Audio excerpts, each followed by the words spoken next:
नमस्कार साथियों, हम आज चर्चा कर रहे हैं कुछ दिनों पहले हुए सऊदी-पाकिस्तान समझौते के बारे में। आज हम जानेंगे कि इन दोनों के बीच किस प्रकार के समझौते पे हस्ताक्षर हुए हैं। इसे पाकिस्तान-सऊदी पैक्ट कहा जा रहा है। दोस्तों, सऊदी अरब पाकिस्तान ने हाल ही में एक बड़ा समझौता किया है। यह मुख्यतः अपनी सुरक्षा, इन्वेस्टमेंट, आर्थिक मदद के लिए किया गया है, जो पाकिस्तान के लिए रहेगी। इसे यदि एक देश इसमें इसकी मुख्य शर्तें जो कही गई कहना चाहें या अपन जानना चाहें तो उसमें ये है कि यदि किसी एक देश पे हमला होता है तो वह दोनों देश में हमला समझा जाएगा। इस डील के तहत यह रक्षा क्षेत्रों में सहयोग बढ़ाने के साथ हथियार की खरीदी, सैन्य प्रशिक्षण, रक्षा प्रौद्योगिकी का आदान प्रदान करना शामिल है। साथ ही इस समझौते की मुख्य बात यह है कि पाकिस्तान अपनी परमाणु शक्ति सऊदी को देगा, ताकि अब इसमें वह तकनीकी प्रदान करेगा कि फिर अपने हथियार का किस तरीके से उपयोग करने के लिए वह सऊदी को इजाज़त देगा, ये देखने की बात रहेगी या कहा जाए तो अभी वो स्पष्ट नहीं है। लेकिन इसे सऊदी के लिए एक परमाणु कवच की तरह, एक परमाणु अम्ब्रेला कहा जाए तो उस रूप में देखा जा रहा है। जब से पाकिस्तान एक परमाणु शक्ति बना है, तब से ही वो अपने विश्व में अपने कहना चाहिए कि इस्लामिक मुल्कों में बहुत अच्छा परफॉर्म कर रहा है। उसने शुरू से ही एशिया रीजन में उसकी स्थिति होने के कारण उसने शुरू से ही सैन्य प्रशिक्षण में बहुत ज़्यादा ध्यान दिया है, अपने हथियारों को अपडेट करने में बहुत ज़्यादा ध्यान दिया है। क्यों? क्योंकि कहना चाहिए तो भारत से उसकी दुश्मनी, वो अपने आप को दुश्मनी को मानता है। तो उसे यदि हमसे कम्पीट करना है तो उसे इस तरीके से चलना ही पड़ेगा। इसलिए उसने सैन्य क्षेत्र में और परमाणु के लिए परमाणु क्षेत्र में बहुत अच्छा परफॉर्म किया है, इसमें कोई दो राय वाली बात नहीं है।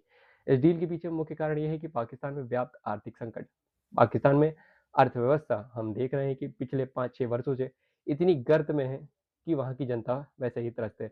हालांकि सऊदी पाकिस्तान की पहले से ही आर्थिक मदद करते आ रहा है, लेकिन यह समझौता पाकिस्तान को सऊदी की ओर से और अधिक वित्तीय सहायता प्रदान करेगा, वो भी बिना किसी संभवतः रोक टोक के। हालांकि पाकिस्तान ने लास्ट कुछ समय पहले ही आईएमएफ से भी लोन लिया था, लेकिन क्योंकि उसके लिए आर्थिक मदद बहुत जरूरी है। रही बात सऊदी के लिए इसकी आवश्यकता क्या है, तो सऊदी इसकी आवश्यकता इसलिए पाकिस्तान की ओर उसने देखा क्योंकि पाकिस्तान एक परमाणु संपन्न देश है। परमाणु संपन्नता आज आपकी रणनीतिक रक्षा संबंधी कारणों के लिए बहुत अच्छी सुविधा कहना चाहिए, हम कह सकते हैं।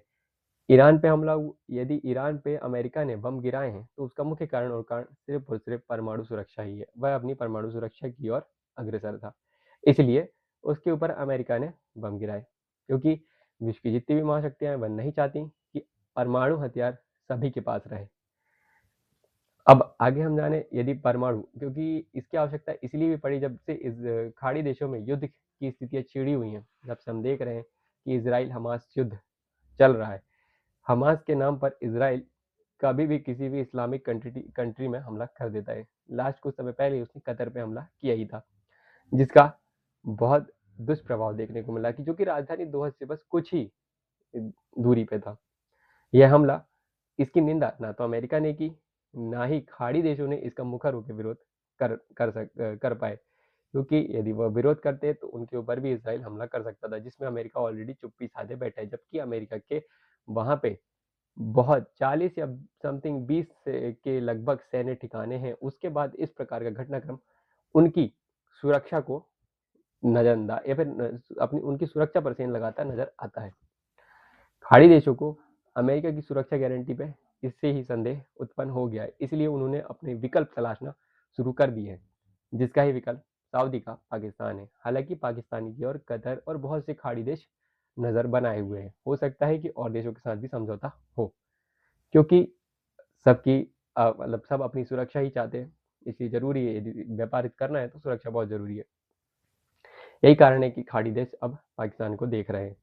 हम इसके भारत के संबंध में यदि इसको ले तो भारत में प्रभाव इसके ये है कि इससे पाकिस्तान को आर्थिक मदद मिलेगी, जिससे वह आतंकवाद, कश्मीर सीमा विवाद में और अच्छे तरीके से, या फिर कहें तो हमें बिल्कुल आंखों में आंखें डाल के देख सकता है, जो कि हमारे लिए बहुत घातक बात हो सकती है। इसलिए यह मुद्दा हमारे लिए बहुत अहम बन जाता है।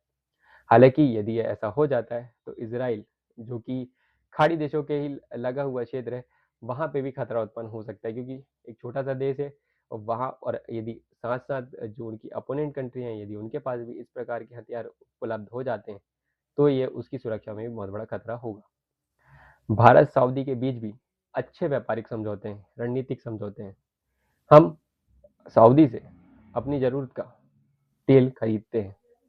लगभग हम तीसरे, हमारे वहाँ वह हमारे देश में तीसरे स्थान पर आता है कि हम उससे तेल इतना खरीदते हैं। यदि अब देखते हैं कि इसमें आगे क्या होता है। आपकी जो भी राय हो आप कमेंट करके बता सकते हैं। जिस प्रकार की स्थितियां खाड़ी देशों या मध्य पूर्व एशिया में चल रही हैं, ये शक्ति संतुलन जो है उसे बदल सकती हैं। ये देखने की बात रहेगी।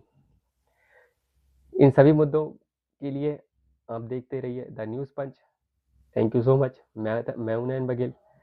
हमारे चैनल की जानकारी यदि आपको अच्छी लगे तो हमारे चैनल को सब्सक्राइब करें, वीडियो को लाइक करें, शेयर करें, और यदि अपनी राय बतानी हो तो कमेंट करें।